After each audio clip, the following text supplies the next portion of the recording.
नमस्कार दोस्तों, स्वागत है आप सभी लोगों का सोनू स्टडी क्लास है यूट्यूब चैनल। दोस्तों आज मैं आप सभी लोग को एनसीईआरटी बुक क्लास 12th जीव विज्ञान चैप्टर 9 खाद्य उत्पादन में वृद्धि की कार्यनीति पर प्रश्नोत्तर मैं आप लोगों को इस वीडियो में बताऊंगा। अभ्यास के अंतर्गत दिए गए प्रश्नोत्तर। प्रश्न नंबर 1, मानव कल्याण में पशुपालन की भूमिका की संक्षेप में व्याख्या कीजिए। उत्तर, मानव कल्याण में पशुपालन की भूमिका विश्व की बढ़ती जनसंख्या के साथ खाद्य उत्पादन की वृद्धि एक प्रमुख आवश्यकता है। पशुपालन पर लागू होने वाले जैविक सिद्धांत खाद्य उत्पादन बढ़ाने के हमारे प्रयासों में मुख्य भूमिका निभाते हैं। पशुपालन पशु प्रजनन तथा पशुधन वृद्धि की एक कृषि पद्धति है। पशुपालन का संबंध पशुधन जैसे भैंस, गाय, सुअर, घोड़ा, भेड़, ऊँट, बकरी आदि के प्रजनन तथा उनकी देखभाल से होता है, जो मानव के लिए लाभप्रद है। इसमें कुक्कुट पालन तथा मत्स्य पालन भी शामिल है। मत्स्यों, मछलियों, मृदुकवची, मोलस्क तथा क्रस्टेशियाई, प्रॉन, क्रेब आदि का पालन पोषण, उनको पकड़ना, शिकार, बेचना आदि शामिल है। अति अति प्राचीन प्राचीन काल से मानव द्वारा मधुमक्खी, रेशम कीट, झींगा, केकड़ा मछलियाँ, पक्षी, सुअर, भेड़, ऊँट आदि का प्रयोग उनके उत्पादों जैसे दूध, अंडे, मांस, ऊन, रेशम, शहद आदि प्राप्त करने के लिए किया जा रहा है। डेयरी उद्योग एक पशु प्रबंधन है जिससे मानव खपत के लिए दूध तथा इसके उत्पाद प्राप्त होते हैं। कुक्कुट का प्रयोग भोजन मांस से प्राप्त करने के लिए अथवा उनके अंडे को प्राप्त करने के लिए किया जाता है। मधुमक्खी पालन शहद के उत्पादन के लिए मधुमक्खियों के छत्ते का रखरखाव है। शहद उच्च पोषक महत्व का एक आहार है तथा आयुर्वेद औषधियों में भी इसका प्रयोग किया जाता है। मधुमक्खियों से मोम भी प्राप्त होती है। मोम का प्रयोग क्रांतिवर्धन, सौंदर्य प्रसाधनों में तथा विभिन्न प्रकार के पालिश वाले उद्योगों में किया जाता है। एक गणना के अनुसार विश्व का 70% से अधिक पशुधन भारत तथा चीन में है। प्रश्न नंबर 2, यदि आपके परिवार के पास एक डेयरी फार्म है तब आप दूध उत्पादन में उसकी गुणवत्ता तथा मात्रा में सुधार लाने के लिए कौन कौन से उपाय करेंगे। उत्तर, डेयरी फार्म प्रबंधन से दूध की गुणवत्ता में सुधार तथा उसका उत्पादन बढ़ाता है। मूल रूप से डेयरी फार्म में रहने वाले पशुओं की नस्ल की गुणवत्ता पर ही दुग्ध उत्पादन निर्भर करता है। क्षेत्र की जलवायु एवं परिस्थितियों के अनुरूप उच्च उत्पादन एवं रोग प्रतिरोधक क्षमता वाली नस्लों को अच्छी नस्ल माना जाता है। उच्च उत्पादन क्षमता प्राप्त करने के लिए पशुओं की अच्छी देखभाल, जिसमें उनके रहने के लिए अच्छा आवास तथा पर्याप्त स्वच्छ जल एवं रोग मुक्त वातावरण होना आवश्यक है। पशुओं को भोजन देते समय चारे की गुणवत्ता तथा मात्रा पर ध्यान दिया जाना चाहिए। इसके अतिरिक्त दुग्धीकरण तथा दूध उत्पादों के भंडारण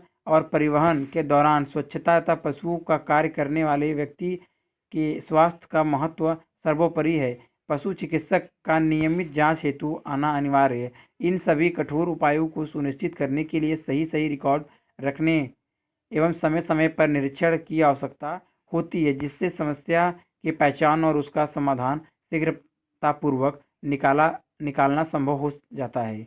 प्रश्न नंबर 3, नस्ल शब्द से आप क्या समझते हैं? पशु प्रजनन के क्या उद्देश्य हैं? उत्तर, नस्ल पशुओं का वह समूह जो वंश तथा सामान्य लक्षणों जैसे सामान्य दिखावट, आकृति, आकार, स्वरूपण आदि में समान हो, एक नस्ल के कहलाते हैं। पशु प्रजनन का उद्देश्य पशु प्रजनन पशुपालन का एक महत्वपूर्ण पहलू है। पशु प्रजनन का उद्देश्य पशुओं के उत्पादन को बढ़ाना तथा उनके उत्पादों की वांछित गुणवत्ता में सुधार करना है। कृत्रिम प्रजनन द्वारा उच्च दुग्ध उत्पादन वाली नस्ल की मादाओं तथा उच्च गुणवत्ता वाले मांस, कम वसा वाले मांस प्रदान करने वाली नस्लों को सफलतापूर्वक जनित किया गया है, जिससे अल्पकाल में ही बड़ी संख्या में पशुधन में वृद्धि संभव है। प्रश्न नंबर 4, पशु प्रजनन के लिए प्रयोग में लाई जाने वाली विधियों के नाम बताइए। आपके अनुसार कौन सी विधि उत्तम है। क्यों? उत्तर, पशु प्रजनन के लिए आधुनिक समय में निम्नलिखित विधियाँ प्रयोग में लाई जा रही हैं। नंबर 1, अंत प्रजनन। एक ही नस्ल के पशुओं के मध्य जब प्रजनन होता है तो वह अंत प्रजनन कहलाता है। इस विधि में एक नस्ल से उत्तम किस्म का नर तथा उत्तम किस्म की मादा को पहले अभिनिर्धारित किया जाता है तथा जोड़ों में उसका समंग कराया जाता है। ऐसे समंग से जो संतति उत्पन्न होती है उस संतति का मूल्यांकन किया जाता है तथा भविष्य में कराए जाने वाले संगत के लिए अत्यंत उत्तम किस्म के नर तथा मादा की पहचान की जाती है। इससे सामान्य जनन क्षमता तथा उत्पादन दोनों को बनाए रखने में सहायता मिलती है। नंबर 2, वही प्रजनन। इसमें एक ही नस्ल की या विभिन्न नस्लों या भिन्न प्रजातियों के सदस्य भाग लेते हैं। यह निम्नलिखित 3 प्रकार का होता है। वही संकरण। इसमें एक ही नस्ल के ऐसे पशुओं का चयन किया जाता है जो 4 से 6 पीढ़ियों तक किसी भी वंशावली में संयुक्त उभय पूर्वज नहीं होते। इससे अंतःप्रजनन अवसादक या अपरमण समाप्त हो जाता है। इस समंग के फलस्वरूप प्राप्त संतति वही संकर कहलाती है। नंबर 2, संकरण।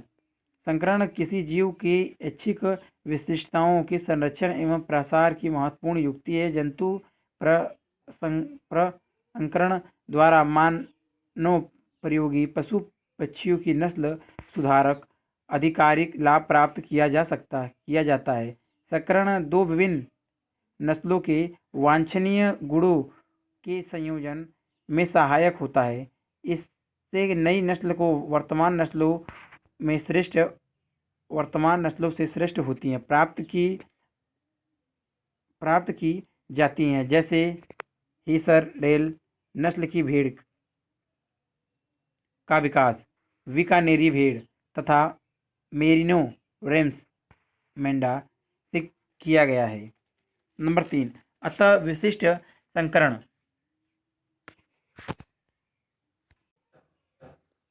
जब विभिन्न प्रजातियों के नर तथा मादा पशुओं के मध्य संकरण कराया जाता है तो इसे अंतःविशिष्ट संकरण कहते हैं। उदाहरण के लिए गधा तथा घोड़ा अलग अलग जाति के पशु हैं, किंतु इन पशुओं के आपस में संकरण द्वारा खच्चर उत्पन्न कराया जाता है। खच्चर गधे एवं घोड़े से अधिक शक्तिशाली होते हैं। कृत्रिम निषेचन। इस विधि में वांछित गुणों वाले नर पशुओं के वीर्य बैंकों में सुरक्षित रखते हैं तथा आवश्यकता अनुसार इच्छित मादा पशु के गर्भाशय में एक विशेष चिपकारी द्वारा वीर्य को पहुंचा दिया जाता है। भारत में संकरण विधि द्वारा जंतुओं की नस्ल सुधार हेतु अनेक शासकीय एवं अशासकीय अनुसंधान संस्था ICAR के अधीन कार्यरत है। इन संस्थाओं में कार्यरत वैज्ञानिकों के शोध एवं प्रयासों द्वारा गाय, भैंस, भेड़, बकरी, घोड़ा, ऊँट, कुक्कुट, मछली आदि जंतुओं की नस्ल एवं उपयोगिता में गुणात्मक सुधार हुआ है। फलतः अनेक जंतु उत्पादों में विश्व में भारत को अग्रणी स्थान प्राप्त है। कृत्रिम वीर्य सेचन सबसे अच्छी सर्वोत्तम पशु प्रजनन विधि है। इससे अल्प समय में उच्च गुणवत्ता वाले पशुओं को सफलतापूर्वक जनित किया जाता है। प्रश्न नंबर 5, मौन मधुमक्खी पालन से आप क्या समझते हैं? हमारे जीवन में इसका क्या महत्व है? या मधुमक्खियों द्वारा निर्माण किए जाने वाले 2 प्रमुख उत्पादों के नाम लिखिए। उत्तर, मौन पालन, मधुमक्खी पालन। शहद के उत्पादन के लिए मधुमक्खियों के छत्ते का रख रखाव ही मधुमक्खी पालन अथवा मौन पालन कहलाता है। मधुमक्खी पालन का व्यवसाय किसी भी क्षेत्र में जहाँ जंगली पहाड़ियाँ, फलों के बगीचे तथा लहलहाती फसलों के पर्याप्त कृषि क्षेत्र या चारागाह हो किया जा सकता है। मधुमक्खी पालन यद्यपि अपेक्षाकृत आसान है परंतु इसके लिए विशेष प्रकार के कौशल की आवश्यकता होती है। मधुमक्खी पालन प्राचीन काल से चला आ रहा है, एक कुटीर उद्योग है। मधुमक्खियों से शहद तथा मोम प्राप्त होता है। शहद का उपयोग आयुर्वेदिक औषधियों में किया जाता है। मोम का उपयोग क्रांति वर्धक वस्तुओं की तैयारी तथा विभिन्न प्रकार के पॉलिश वाले उद्योग में किया जाता है।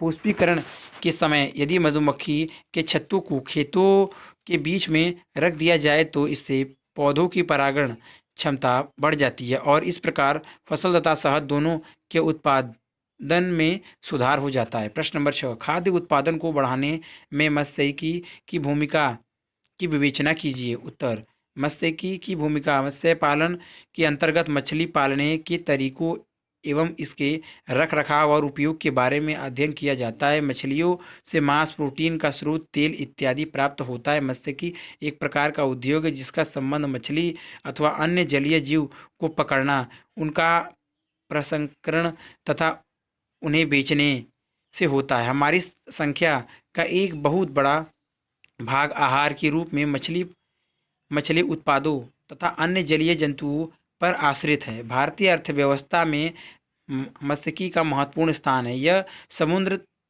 तटीय राज्यों में अनेक लोगों को आय तथा रोजगार प्रदान करती है। बहुत से लोगों के लिए यह जीविका का एकमात्र साधन है। मत्स्यिकी की बढ़ती हुई मांग को देखते हुए इसके उत्पादन को बढ़ाने के लिए विभिन्न प्रकार की तकनीकें अपनाई जा रही हैं। नीली क्रांति मछली उत्पादन से जुड़ी है। इसके अंतर्गत अलवरीय तथा हलवरीय जलीय प्राणियों के उत्पादन में दी की जाती है। मछली उत्तम प्रोटीन का खाद्य संसाधन है। मछलियों की अलवरीय नस्लों कतला, रोहू, मुंगल, सिल्वर कार्प, ग्रास कार्प आदि प्रमुख है। कतला मछलियों की वृद्धि सबसे तेज होती है। समुद्री मछलियों के अतिरिक्त झींगा, केकड़ा, लॉबस्टर, ऑयस्टर आदि प्रमुख समुद्री खाद्य संसाधन हैं। प्रश्न नंबर 7, पादप प्रजनन में भाग लेने वाले विभिन्न चरणों का संक्षेप में वर्णन कीजिए। उत्तर, पादप प्रजनन कार्यक्रम अत्यंत सुव्यवस्थित रूप से पूरे विश्व के सरकारी संस्थानों तथा व्यापारिक संस्थानों द्वारा चलाए जाते हैं। फसल की एक नई आनुवंशिक नस्ल के प्रजनन में निम्नलिखित मुख्य चरण होते हैं। नंबर 1, परिवर्तनशीलता का संग्रहण। किसी भी प्रजनन कार्यक्रम का मूलाधार आनुवंशिक परिवर्तनशील है। बहुत सी फसलों में यह गुण उन्हें अपनी पूर्ववर्ती आनुवंशिक जंगली प्रजातियों से प्राप्त होता है। किसी फसल में पाए जाने वाले सभी जीन्स के विविध एलील के समस्त संग्रहण पादप बीजों के रूप में उसका जनन द्रव्य जर्म प्लाज्म संग्रहण कहते हैं। ख, जनकों का मूल्यांकन तथा चयन पादपों को उनके लक्षणों के वांछनीय संयोजन के साथ अभिनिर्धारित किए जाने के लिए जन द्रव्य जर्म प्लाज्म को मूल्यांकित किया जाता है। चयन किए गए पादपों की संख्या वृद्धि कर उनका प्रयोग संकरण की प्रक्रिया में किया जाता है। इस प्रकार वांछनीय एक शुद्ध वशक्रम तैयार कर लिया जाता है। ग, चयनित जनकों के मध्य संकरण। वांछित लक्षणों को बहुधा दो भिन्न जनकों से प्राप्त कर संयोजित किया जाता है। यह संकरण द्वारा संभव है कि जनकों के संकरण से वांछित आनुवंशिक लक्षणों का संगम एक पौधों में हो सके, जैसे उच्च प्रोटीन गुणवत्ता वाले जनक तथा रोग प्रतिरोधक जनक के संयोजन से वांछित उच्च प्रोटीन गुणवत्ता व रोग प्रतिरोधक आनुवंशिक लक्षणों वाला पौधा प्राप्त किया जा सकता है। घ, श्रेष्ठ पुनर्योजक का चयन तथा परीक्षण। प्रजनन उद्देश्य को प्राप्त करने में चयन की यह प्रक्रिया अत्यंत महत्वपूर्ण है। इसके अंतर्गत सर्करों की संतति से ऐसे पादपों का चयन किया जाता है जिसमें वांछित लक्षण संयोजित हो। सब परागण द्वारा शुद्ध लक्षणों को प्राप्त किया जाता है। अंग, नए कषणों का परीक्षण, नियम मुक्त होना तथा व्यापारीकरण। नए चयनित वंशक्रम को उनके उत्पादन तथा अन्य गुणवत्ता, रोग प्रतिरोधकता आदि गुणों के आधार पर मूल्यांकित किया जाता है। मूल्यांकित पौधों को अनुसंधान वाले खेतों में जहाँ उपयुक्त उर्वरक, सिंचाई तथा अन्य सहस्त्र प्रबंधन उपलब्ध हो वहाँ उगाया जाता है तथा उसमें उपयुक्त गुणों का मूल्यांकन किया जाता है। इसके पश्चात चयनित पादपों के बीजों को व्यापारिक स्तर पर उगाने के लिए निर्गत कर दिया जाता है। प्रश्न नंबर 8, जैव प्रबलीकरण का क्या अर्थ है? व्याख्या कीजिए। उत्तर, जैव प्रबलीकरण उन्नत खाद्य गुणवत्ता रखने वाली फसलों में पादप प्रजनन को जैव प्रबलीकरण कहते हैं। जैव प्रबलीकरण द्वारा प्राप्त उच्च विटामिन, खनिज, प्रोटीन तथा स्वास्थ्यहीन वसा वाली प्रजनित फसलें जन स्वास्थ्य को सुधारने के लिए अत्यंत महत्वपूर्ण प्रायोगिक माध्यम होती है। उन्नत पोषक गुणवत्ता के लिए निम्नलिखित को सुधारने के उद्देश्य से प्रजनन किया जाता है। नंबर 1, प्रोटीन की मात्रा तथा गुणवत्ता। नंबर 2, तेल की मात्रा तथा गुणवत्ता। नंबर 3, विटामिन की मात्रा। नंबर 4, सूक्ष्म पोषक तथा खनिज की मात्रा। जैव प्रबलीकरण के द्वारा ही मक्का, गेहूं तथा धान की उच्च गुणवत्ता वाली किस्में विकसित की गई हैं। सन 2000 में विकसित की गई मक्का में एमिनो एसिड, लाइसिन तथा ट्रिप्टोफैन की दोगुनी मात्रा विकसित हो गई है। गेहूं की किस्म एटलस 66 कृषि जिसमें उच्च प्रोटीन मात्रा है विकसित की गई है। धान की उच्च लौह तत्व वाली किस्म विकसित की गई है। इसमें सामान्य प्रयोग में लाई गई किस्मों की तुलना में लौह तत्व की मात्रा 5 गुना अधिक है। भारतीय कृषि अनुसंधान संस्था नई दिल्ली में प्रचुर मात्रा में विटामिन तथा खनिज वाली सब्जियों की फसलें विकसित की गई हैं। प्रश्न नंबर 9, विषाणु मुक्त पादप तैयार करने के लिए पादप को कौन सा भाग सबसे अधिक उपयुक्त है तथा क्यों?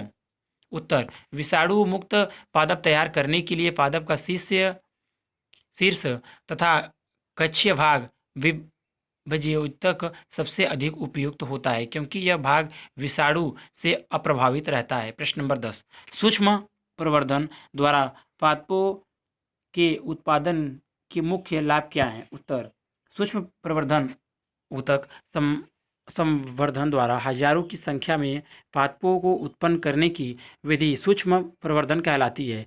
इसमें प्रत्येक पादप आनुवंशिक रूप से मूल पादप के समान होते हैं जिससे वे तैयार किए जाते हैं। यह सोमाक्लोन कहलाते हैं। अधिकांश महत्वपूर्ण खाद्य पादपों जैसे टमाटर, केला, सेब आदि का बड़े पैमाने पर उत्पादन इस विधि द्वारा किया गया है। इस विधि द्वारा अत्यंत ही अल्प अवधि में हजारों पादप तैयार किए जा सकते हैं। इस विधि का अन्य महत्वपूर्ण उपयोग रोग ग्रसित पादपों से स्वस्थ पादपों को प्राप्त करना है। यद्यपि पादप विषाणु से संक्रमित है परंतु विभज्योतक शीर्ष तथा कक्षीय विषाणु से अप्रभावित रहती है। अतः विभज्योतक मेरिस्टेम को अलग करके उन्हें वीटो संवर्धन में उगाया जाता है ताकि विषाणु मुक्त पादप तैयार हो सकें। वैज्ञानिकों को केला, गन्ना, आलू आदि संवर्धित विभज्योतक तैयार करने में काफ़ी सफलता मिली है। वैज्ञानिक ने पादपों से एकल कोशिकाएं अलग की हैं तथा उनकी कोशिका भित्ति का पाचन हो जाने से प्लाज्मा झिल्ली द्वारा घिरा नग्न प्रोटोप्लाज्म पृथक किया जा सकता है। प्रत्येक किस्म में वांछित लक्षण विद्यमान होते हैं।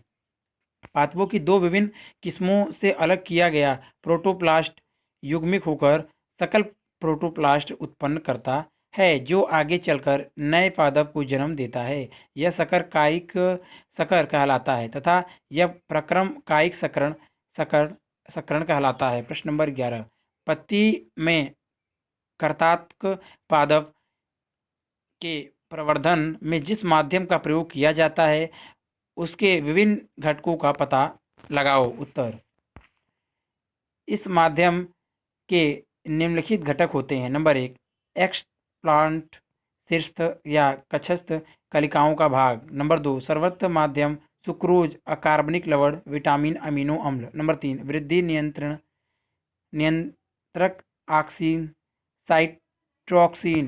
प्रश्न नंबर 12,